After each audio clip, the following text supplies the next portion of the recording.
स्वागत है आप सभी का इस दिव्य गाथा में, जहां महाकाल और उज्जैन की आभा आलोकित होती है।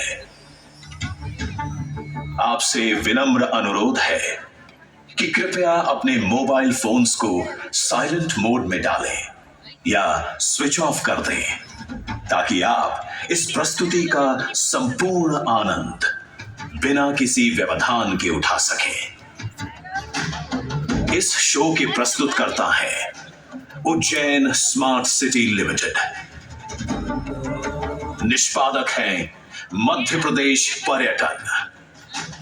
तो प्रस्तुत है महाकाल की शक्ति, उज्जैन की भक्ति।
ब्रह्मांड की सबसे प्राचीनतम कहानियों में से आज हम वो कहानी सुनाएंगे जिसका सृजन पूरे ब्रह्मांड के सृजन से पहले हुआ। तब न देव थे, न असुर, न जीव था, न जंतु, न जल था, न अग्नि, न वायु, न भूमि। समष्टि के शून्य में विराजती एक शक्ति, कालातीत और कालों के नियंता।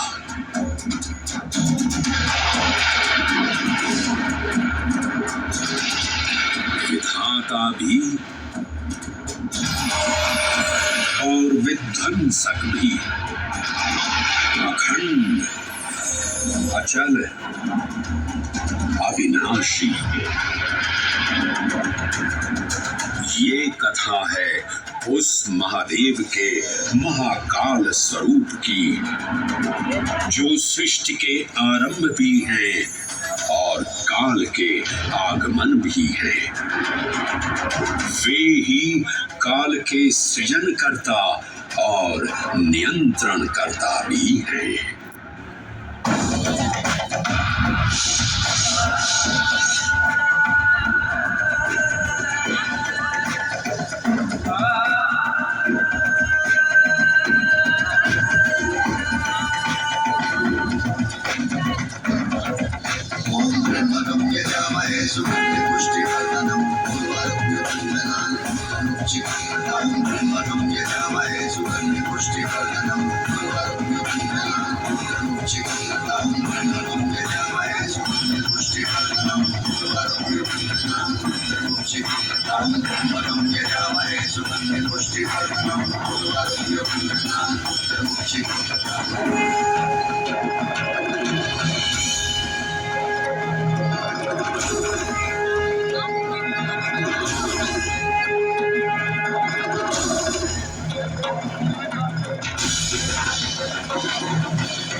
निर्विकार होते हुए भी अपनी माया से विराट विश्व का आकार धारण करने वाले महाकाल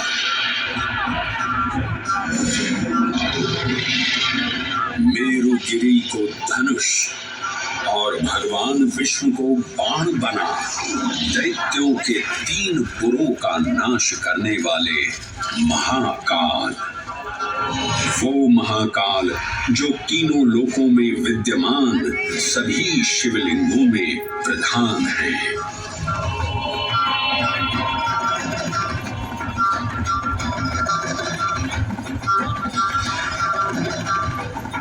वो महाकाल जिनके त्रिशूल की तीनों नोकों से काम, क्रोध और लोभ पर नियंत्रण होता है, जिनके मस्तिष्क पर चंद्र शीतलता का प्रतीक है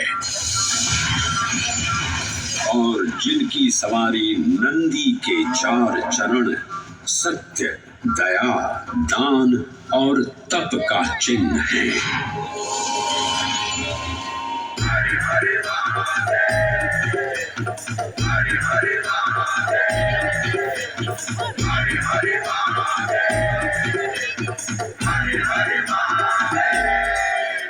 न पुण्यं न पापं न सौख्यं न दुःखं न मन्त्रो न तीर्थं न वेदा न यज्ञम् अहं भोजनं नैव भोज्यं न भोक्ता चिदानन्दरूपः शिवोऽहं शिवोऽहम्। हरे हरे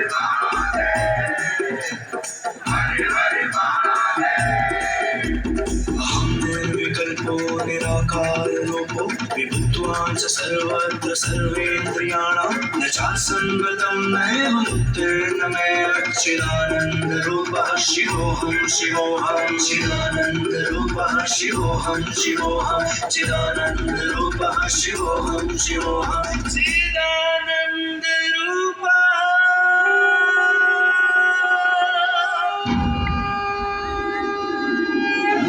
वराह पुराण में कहा गया है, नाभिदेशे महाकालस्तन्नाम्ना तत्र वै हरः, अर्थात नाभिदेश उज्जैन में स्थित भगवान महाकालेश्वर तीनों लोकों में पूजनीय हैं। आकाशे तारकामलिंगम पाताले हाटकेश्वरम मृत्युलोके महाकालम सर्वलिंगम नमोस्तुते। आकाश में तारक लिंग के रूप में, पाताल में हाटकेश्वर के रूप में और मृत्युलोक में महाकाल के रूप में स्थित भगवान शिव को प्रणाम। समस्त लिंग स्वरूपों में विद्यमान भगवान शिव को सादर नमस्कार। नाभिदेश उज्जैन का अटूट बंधन है महाकाल के साथ, जो महाकाल स्तोत्र में उल्लिखित है। उज्जयिन्यां महाकालम महाकालेश्वरम हरम महाकालम महायोगिनम नमामि पार्वती पतिम। तो चलिए मैं आपको कथा सुनाता हूँ किसी महान उज्जैन नगर की। उज्जैन, जिसे संस्कृत साहित्य में अवंतिका, विशाला, कुशस्थली, पद्मावती, कनक श्रृंगा, स्वर्ण श्रृंगा, प्रतिकल्पा, कुमुदवती और अमरावती के नाम से पुकारा गया। उज्जैन, जो मनुष्य को मोक्ष प्रदान करने वाली 7 नगरियों में से एक है। उज्जैन, जहां 84 महादेव का आशीर्वाद प्राप्त है। उज्जैन, जिस पर सदा ही कृपा रहती है महाकाल की। यहाँ सतत क्षिप्रा नदी की निर्मल धारा बहती है। डमरू के नाद से जीवन को ऊर्जा मिलती है। घंटियों की झंकार मन को आनंदित करती है और यहाँ का आकाश शिव आशीष स्वरूप है। श्मशान ऊषर क्षेत्र पीठम तू मनमेव च पंचकैत्र न लभ्यते महाकाल पुरद्दते। अर्थात यहाँ पर श्मशान, ऊषर यानी अनुपजाऊ भूमि, क्षेत्र अर्थात पवित्र भूमि, पीठ यानी शक्ति स्थान और मन अर्थात आध्यात्मिक शांति का स्थल पांचों एक ही स्थान पर उपलब्ध हैं। ये संयोग महाकाल की नगरी उज्जैन की महिमा को और गरिमामय बना देता है। उज्जैन के इस अलौकिक स्वरूप से प्रभावित हो महाकवि कालिदास अपने काव्य मेघदूत में लिखते हैं, हे जलधर, यदि महाकाल के मंदिर में समय से पहले तुम पहुंच जाओ तो तब तक वहां ठहर जाना जब तक सूर्य आंख से ओझल न हो जाए। शिव की संध्याकालीन आरती के समय नगाड़े जैसी मधुर ध्वनि करते हुए तुम्हें अपने धीर गंभीर गर्जनों का पूरा फल प्राप्त होगा। ये संध्या आरती जिसे कालिदास ने सराहा है अत्यंत महत्वपूर्ण है, क्योंकि ये वो प्रहर है जब सभी देवी देवता गंधर्व यहाँ उपस्थित होते हैं।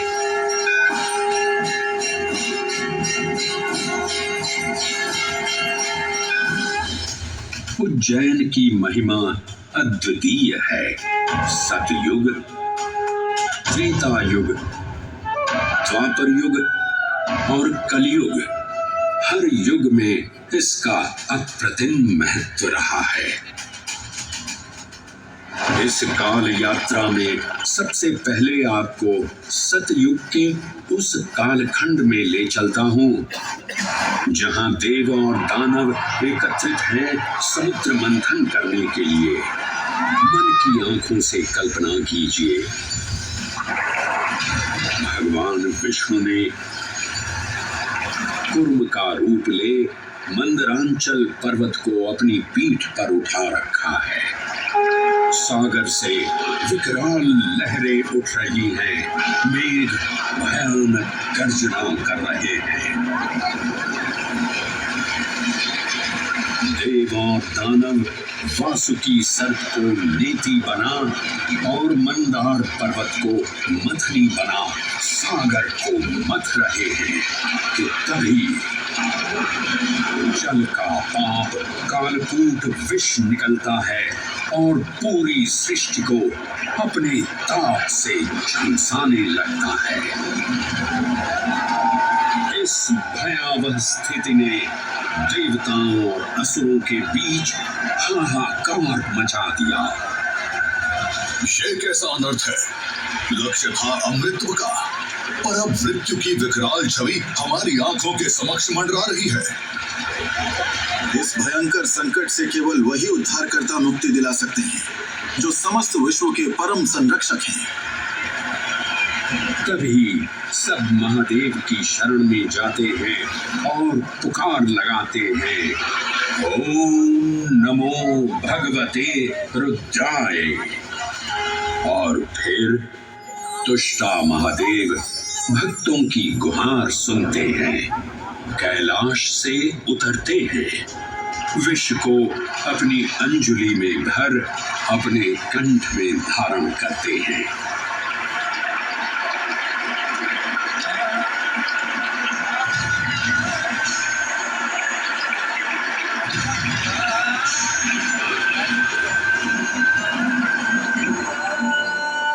अंततो गत्वा सागर मंथन से अमृत कलश प्रकट होता है। जैसे ही अमृत प्रकट हुआ, दानवों ने इसे केवल अपने आधिपत्य में लेने की आकांक्षा प्रकट की और संघर्ष छिड़ गया। आज यदि हम इस अमृत को प्राप्त कर सकें तो हम देवताओं पर हमेशा के लिए प्रभुत्व स्थापित कर पाएंगे। अमृत अपात्र हाथों में ना जा पाए, क्योंकि ये अपनी शक्ति का असीम दुरुपयोग करेंगे। इस अराजकता के परिणाम स्वरूप अमृत की कुछ बूंदें छलकी और पृथ्वी तक पहुंच गई। 4 स्थलों पर स्पर्श हुआ इन बूंदों का। हरिद्वार, प्रयागराज, नासिक और उज्जैन। अमृत की इन्हीं बूंदों के कारण उज्जैन में हर 12 वर्ष पर कुंभ सिंहस्थ मेले का आयोजन होता है। भगवान शिव की लीला देखिए। लोक कल्याण के लिए स्वयं विषपान किया और अपनी नगरी पर अमृत वर्षा करवाई। अमृत की पावन बूंदों से अभिसिंचित ये दिव्य उज्जैन भूमि रामायण के पृष्ठों में भी सम्मिलित हुई। सतयुग के बाद त्रेता युग में माता सीता की खोज में वानर सेना का यहाँ आगमन हुआ।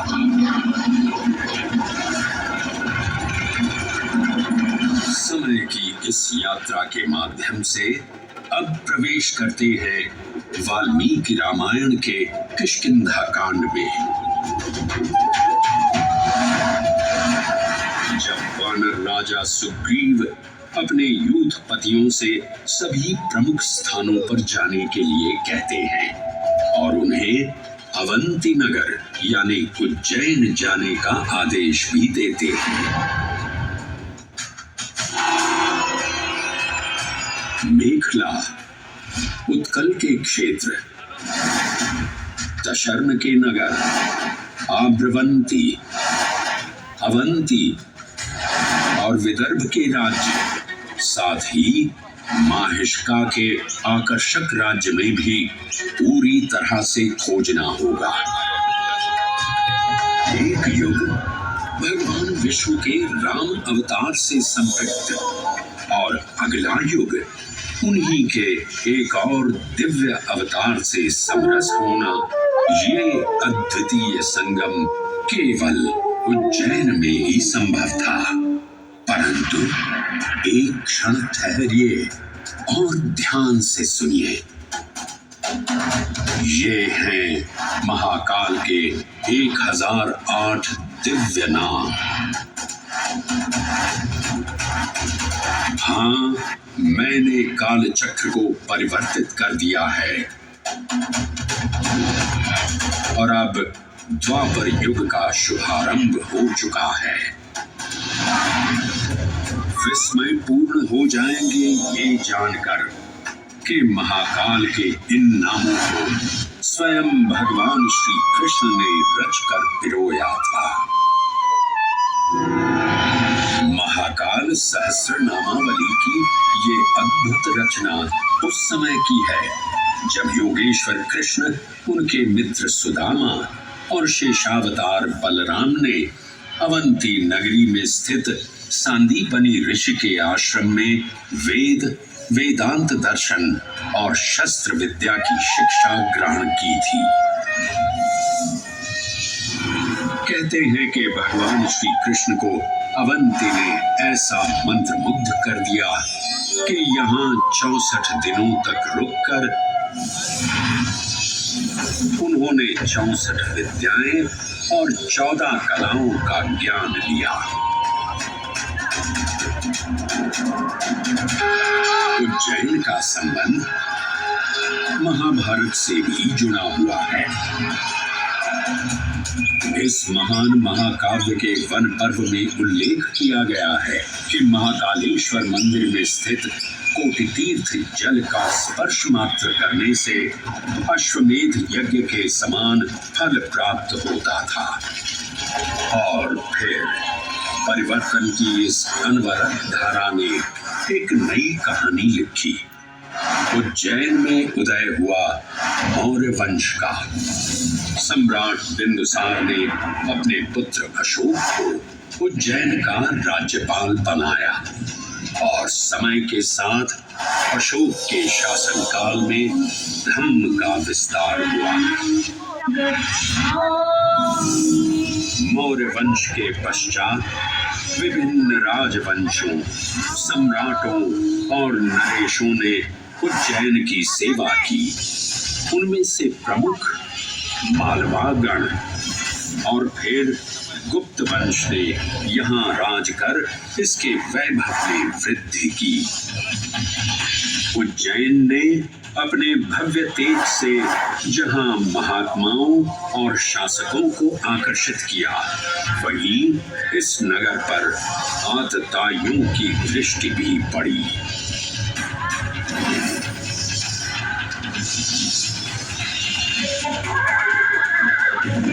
शक मध्य एशिया की खानाबदोश जनजाति थी, जिन्होंने उत्तर पश्चिमी और मध्य भारत के कुछ हिस्सों पर आक्रमण कर अपना शासन स्थापित किया।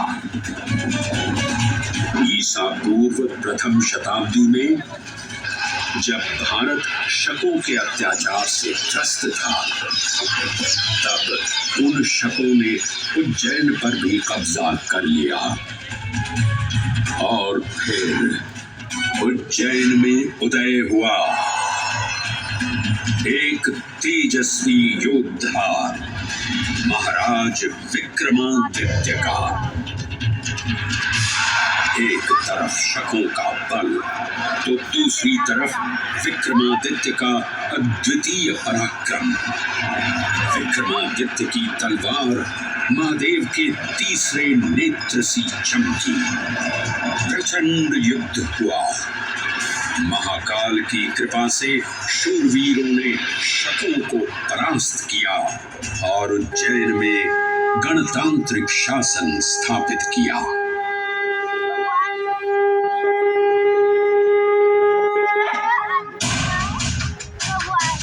इन्हीं महाबली विक्रमादित्य की राज्यसभा महाकाल मंदिर में ही प्रतिष्ठापित थी।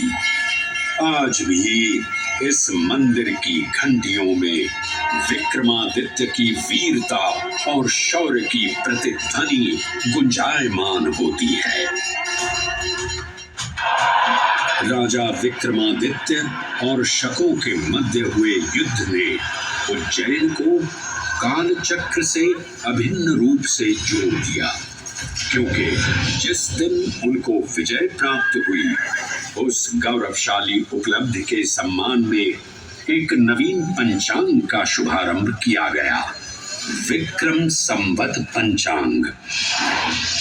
आज भी कई हिंदू पर्व और धार्मिक अनुष्ठान विक्रम संवत पर आधारित हैं।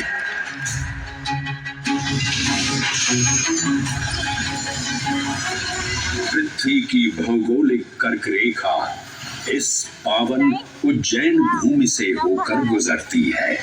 लगभग 300 वर्ष पूर्व उज्जैन विश्व समय का प्रमुख संदर्भ बिंदु था।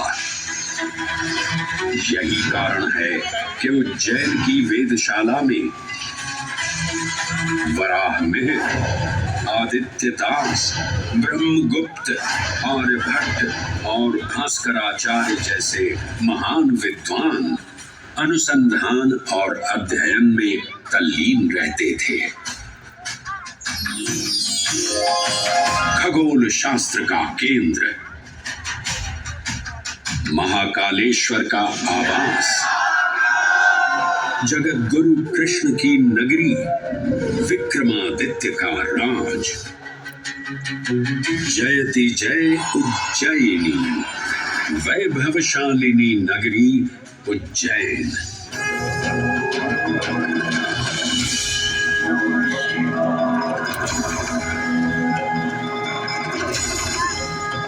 श्वासों को शिव मंत्र से अलंकृत कर, मन को भाव की गंगा से निर्मल कर, जो भी उज्जैन में महादेव की शरण लेता है, उसका कल्याण होना निश्चित है। आज सुनी सबने गाथा महाकाल की, दर्शन जिनके दुर्लभ हैं, नमन करे जिन्हें काल भी, चरण में जिनके है बसा। ये समस्त संसार कभी नहीं देखा होगा धरती पर ऐसा चमत्कार।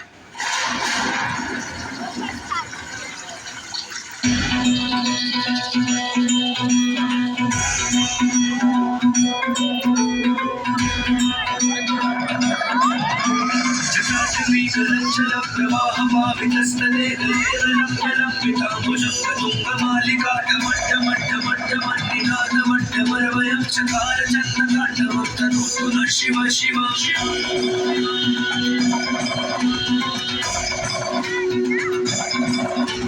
जटाकटाः सम्भ्रमभ्रमन्निलिम्बनिर्झरी विलोलवीचिवल्लरी विराजमानमूर्धनि धगत् धगत् धगत् चलल्ललाटपट्टभावके किशोरचन्द्रशेखरे रतिप्रतिक्षणम्